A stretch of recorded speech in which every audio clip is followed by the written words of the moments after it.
This is an AI I built to play the classic vector arcade game Tempest. Now, it wasn't programmed to play Tempest, it learned how from scratch using deep Q reinforcement learning. This means the AI started with no knowledge of the game and through trial and error figured out how to navigate Tempest's chaotic spinning playfield like a pro. It's a bit like teaching a robot to ride a bike by letting it fall off a few thousand times until it learns not to fall off. Today, I'm pulling back the curtain to show you how to build this AI from the ground up. We'll walk through the process step by step, from the basics of reinforcement learning to a system that can master Tempest, just like assembling a machine out in the shop. By the end, you'll have a working AI that can tackle one of the toughest arcade games around, and better yet, you'll not only have the tools, but you'll also understand the principles behind them. Now, instead of getting bogged down in the details of neural network math like backpropagation and gradient descent, we'll focus on the fun parts, building a learning system that actually works. We'll leverage powerful libraries like PyTorch and Stable Baselines 3 to make this happen, so you can see real results without actually needing a PhD in mathematics. PyTorch will handle the neural network heavy lifting, while Stable Baselines 3 provides pre-built reinforcement learning algorithms, making our job way easier. But don't worry, you won't be left in the dark. We'll still cover everything you need to know and to understand how the system works, but without losing sight of the big picture. Think of it as using a high-powered toolkit to build a race car. You don't need to forge every nut and bolt yourself, but you need to know how the engine works and what makes it roar. You might wonder why I chose Tempest for this AI project. It's not because Tempest is an easy game, far from it. Tempest is a beast to master with fast-paced action and complex patterns. Its spinning 3D playfield and relentless enemies make every second a test of skill and reflexes. But here's the thing. I've been hooked on it for more than 40 years, ever since I was a kid dropping quarters in the arcade, and I even got my own first machine back in 1987. I've also since set the world record on it. So when I decided to dive into AI, Tempest was the obvious pick. Most humans are notoriously bad at the game, and it's a tough challenge for an AI to crack, which is precisely why it's perfect for this project. It's a chance to push AI to its limits and to learn something amazing in the process. So let's see how we can teach an AI to play like a pro. As we dive into building our AI system, I'll be drawing and continually updating a block diagram as we go to show you exactly how the pieces all fit together. Think of it as a crude blueprint for our AI. This diagram will evolve as we add components, making it easier to visualize the flow of data and decisions. First up, the box for the game Tempest itself.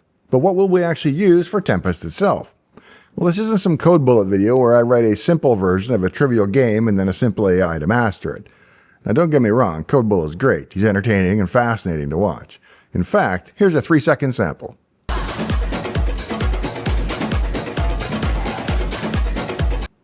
Are you not entertained? Of course you are. But did you learn anything? No. Code Bullet's style is awesome for inspiration, but we're going deeper, building a real AI for a real arcade classic. So let's get busy drawing some boxes so we can figure out how this thing is actually going to work. Running Tempest on its original 1981 arcade hardware sounds cool, but it would be a nightmare of wiring and memory access headaches. Instead, we'll use the MAME emulator to run the exact same game code, which perfectly mimics the Tempest hardware. MAME, or the Multiple Arcade Machine Emulator, is a free open-source tool that recreates the behavior of the arcade hardware in software, letting us run Tempest's original 1981 code with pixel-perfect accuracy. This gives us our first key piece, a window into the game's world, letting us see the action unfold. But here's the big question. How do we get the AI to see and understand what's happening in Tempest's chaotic vector-based universe? One idea is to treat the AI like a human player. Point a camera at the screen, capture the 1080p display, and feed those million pixels per frame into the AI 30 times a second. Sounds wild, right? Well, it's been done for simpler games like Pong, but Tempest's fast-paced madness is a whole different beast. Each frame swirling vectors and glowing enemies would overwhelm the AI with raw data, requiring massive computational power to process it in real time. And processing that much visual data would be like trying to learn calculus during a thunderstorm on a roller coaster. It's possible, but it's way too intense for my project. So what if we skip pixels and grab the game's actual vector line data instead? Because Tempest's display is just a few hundred lines per frame, not millions of pixels. It's tempting, but the AI would still need to decode those vectors into meaningful objects, like figuring out which lines are enemies or the playfield or your ship. And this would require complex computer vision techniques to interpret the raw vector coordinates, adding another layer of difficulty. After all, I'm just one guy with a couple of computers, so we need to simplify. And here's where it gets exciting. We're going to hack directly into Tempest's brain. The game runs on a 6502 processor with just 2 kilobytes of RAM, tiny by anybody's standards. This simplicity is to our advantage. The entire game state is stored in a small, predictable chunk of memory. We could grab the entire memory state each frame, but that's like handing the AI a raw blueprint without a guide at all. And so instead, I went full detective mode, reverse engineering Tempest's original game code and mapping out its memory. In doing so, I uncovered exactly where the game stores critical data, like the positions, the types, and the depths of the main 7 enemies on screen. I also located the 4 shots, all the pending enemies, the level shapes, and so on. Ultimately, I'm confident that I was able to find all the necessary game parameters and memory needed to provide any player with complete insight into what is happening on the screen. By tapping into these memory tables, we'll give our AI a crystal clear view of the game state. No guesswork, just the raw truth. Think of it as giving the AI a cheat sheet that summarizes everything happening in the game, from enemy positions to the player's status, in a format that it can easily understand. And this is how we'll teach our AI to dominate Tempest, and it all starts with giving the AI a consistent representation of the game state. Let's look at a concrete example of how we'll pull live data from Tempest's running code to feed our AI. The MAME emulator is our secret weapon because it features built-in scripting that can provide direct access to the game's memory. Picture it like having a backstage pass to Tempest's brain. Every frame, MAME calls our custom script, which sneaks into the emulated hardware's memory map and grabs the raw bits and bytes that reveal the game's current state. The MAME scripting engine uses the Lua language, but don't let that intimidate you. I didn't know Lua either when I started, but it's straightforward to learn. If you've ever tinkered with any scripting language like Python or really even BASIC, which it's very much like, you'll pick up Lua in no time. It's like the user-friendly cousin of programming languages, and I'll walk you through every step when we actually get there. Take the player's lives as an example. In Tempest, you start with 3 lives, and the game's over when you lose your last one. Let's peek at the actual Tempest code that runs when you lose a life. You don't need to be an assembly language guru to spot the instruction that decrements the P1 lives variable. It's right there in the code. The trick is in knowing where P1 lives lives in memory. And all we need to do is check the assembly listing file that gets generated when I assemble the code, and we find that it's stored at address 48 in hex. Armed with that address, our script can then check the number of lives anytime we want instantly. To read a byte of memory out of the game, our script simply calls readu8 with the address in question, and the memory contents are returned to the caller. It's like reaching into the game's filing cabinet and pulling out exactly the document that we need. And this single byte of data tells our AI whether the player is thriving or on the brink of game over, and it's just one little tiny piece of the puzzle. And this is how we'll give our AI the real-time pulse of the game's state, setting the stage for it to learn and challenge Tempest. Next, we roll up our sleeves and repeat this memory hacking trick to uncover as many game details as possible for our AI. My first stab at this pulled out about 125 key parameters from Tempest's memory, which sounds fairly extensive, right? However, I continued to dig, and the latest version of my code now extracts 316 values every frame, all of which are fed directly to the AI. It's like giving the AI X-ray vision into the game's soul. And here's a taste of what I'm grabbing. Enemy segment positions, their depths, the shot positions and their depths, pulsar lanes, player shot segments and positions, top rail enemies, pending enemies and their segments, tons more. Each of these parameters is just a piece of the Tempest puzzle, and together they form a very complete picture of the game state that our AI can use to make smart decisions. And don't worry, we're not cheating by giving the AI any insider secrets that the human players can't see. Every single value we pull from memory is something you could figure out just by watching the screen. For example, an enemy's position in memory corresponds to its visible location on the playfield, and the player's lives are shown on the score display. So this is about leveling the playfield, armoring our AI with the same info that a pro gamer would use, and setting it up to learn Tempest like a champ. We'll expand our block diagram by adding a new component, the mystical AI itself, implemented here as a Python application that we're going to develop. This setup creates 2 distinct processes that collaborate seamlessly. Think of them as 2 workers on an assembly line, each handling a specialized task but working together to produce the final product, a Tempest playing AI.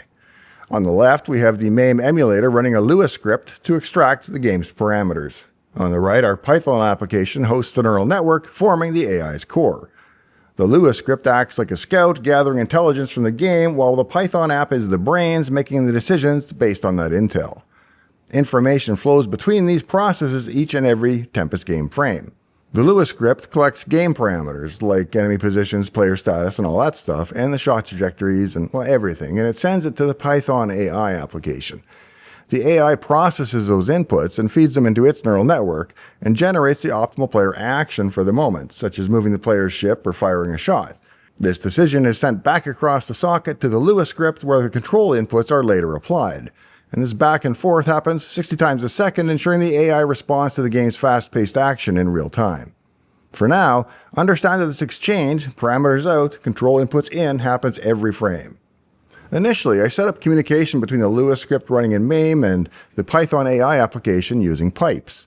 Pipes are a straightforward way to shuttle data between two processes on the same machine, acting like a direct pipeline where one process writes data and the other one reads it. In this case, the Lua script would package up Tempest game parameters like the positions and player status and so on, and send them through the pipe to the Python AI.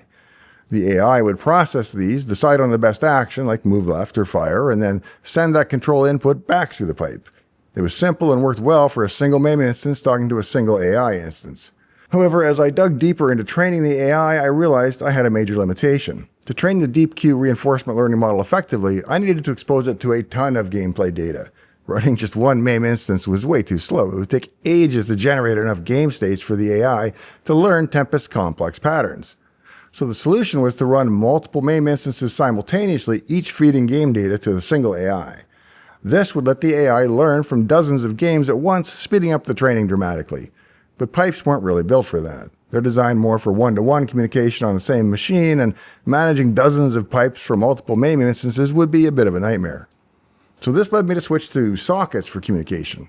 Sockets are far more flexible. They allow multiple clients, which in this case are the MAME instances running Lua scripts, to connect to a single server, which in this case is the Python AI application. Unlike pipes, sockets can operate well over a network, meaning that the MAME instances don't even need to be on the same computer as the AI. And this was a game changer because I could spin up dozens of MAME instances, each emulating Tempest and extracting game parameters, and have them all send data to my one good central AI server, which processes the inputs and responds with control decisions. The socket-based system works like a busy restaurant kitchen. Each MAME instance is like a chef preparing a dish, which is the game parameters, which gets sent to the head chef, which is the AI, via a network. The head chef tastes each dish, decides what's needed next, in this case the player's action, and sends those instructions back to the main chefs. Because sockets support multiple connections, I can have as many MAME chefs as my hardware allows, all feeding the AI simultaneously. In practice, I often run MAME instances on separate machines like a cluster of old laptops or a cloud server, while the AI runs on the Dell workstation that they thankfully provided me to do some of this training. It features dual NVIDIA RTX 6000 GPUs, and I think it's a Dell 7985. It features the Threadripper 7995 96-core CPU, so it's got plenty of horsepower for this task. Thanks, Dell. And it does have to go back, I should be clear, I don't get to keep it. This distributes the computational load and makes training faster and more efficient. Implementing sockets also brought other perks. For one, it's easier to debug and monitor. I can log the data flowing through the socket connections to ensure the game parameters and control inputs are correct. Plus, sockets are pretty robust. If a MAME instance crashes or disconnects, the AI server keeps running, ready to accept new connections from clients as they come and go. This flexibility means I can scale the system up or down as needed, whether I am training with 10 MAME instances or 50. To make this work, I set up the Python AI as a TCP server listening for incoming connections from MAME clients. Each MAME client runs a Lua script that connects to this server and sends packets of game parameters every frame, as we said about 60 times a second, and waits for the AI's response. The data packets are lightweight, just the 316 game parameters that I extract from Tempest memory, plus a bit of out-of-band data, encoded efficiently to minimize the network overhead. The AI processes these packets, runs them through the neural network, and then sends back a small response with the chosen action. And this back and forth happens seamlessly even across multiple machines, ensuring that the AI stays in sync with every game instance. This socket-based approach not only solved the training bottleneck, but also made the system more modular and future-proof. If I want to tweak the AI or to add new features like supporting other games, I can do so without overhauling any of the communication system. It's a robust foundation for building a Tempest-dominating AI, and it's exciting to see dozens or even 100 virtual arcade machines working together to teach the AI to play like a pro. So now on our block diagram, we have two logically separate but connected pieces. On the left, we have MAME with a Lua script diligently extracting game parameters like enemy positions and shot trajectories. Every frame, 60 times a second, it bundles those into a tidy packet and sends them over the socket to the Python AI. On the right, the Python AI, with its neural network powerhouse internal to it, receives these packets, feeds them into the DeepQ model, and then spits out the optimal player action like move right or super zap. This action is sent back through the socket to MAME, where it is applied to the game state, closing the loop. The setup is elegant, but we're still sketching the blueprint. It's time to descend into the depths and look at how we actually extract and pack the game parameters on the Lewis side. We'll dive into the nitty-gritty of reading Tempest memory and formatting those 316 parameters for the AI. And then it'll be time to process them on the Python side, select an action, and return it. After that, we'll need to figure out how to inject those actions, like moving the player's ship or firing a shot, back into Tempest's control system. We'll also craft an expert system to nudge the AI in the right direction during its early training when it's stumbling around like a newborn. This training wheels approach will jumpstart the learning process, helping the AI to grasp Tempest's basics faster. With these components in place, we'll let the AI loose, running about 50 million frames of Tempest gameplay. Think thousands and thousands of hours of arcade action to hone its skills. How are we going to do all that? Well, have you ever been watching an episode of The Facts of Life and you realize that you're more than 20 minutes into the show and they have no hope of wrapping it up in time?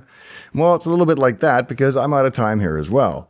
And that's why this is just the first in a series of episodes. So rather than giving you a 20-minute overview summary, I want to continue in depth. And don't worry, every question will be answered and every secret will be revealed in the next installments.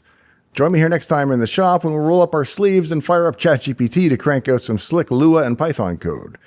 We'll build this system piece by piece, from the memory hacking scripts to the neural network itself. So hit that subscribe button and turn on the notifications because you don't want to miss the moment when we bring this AI online.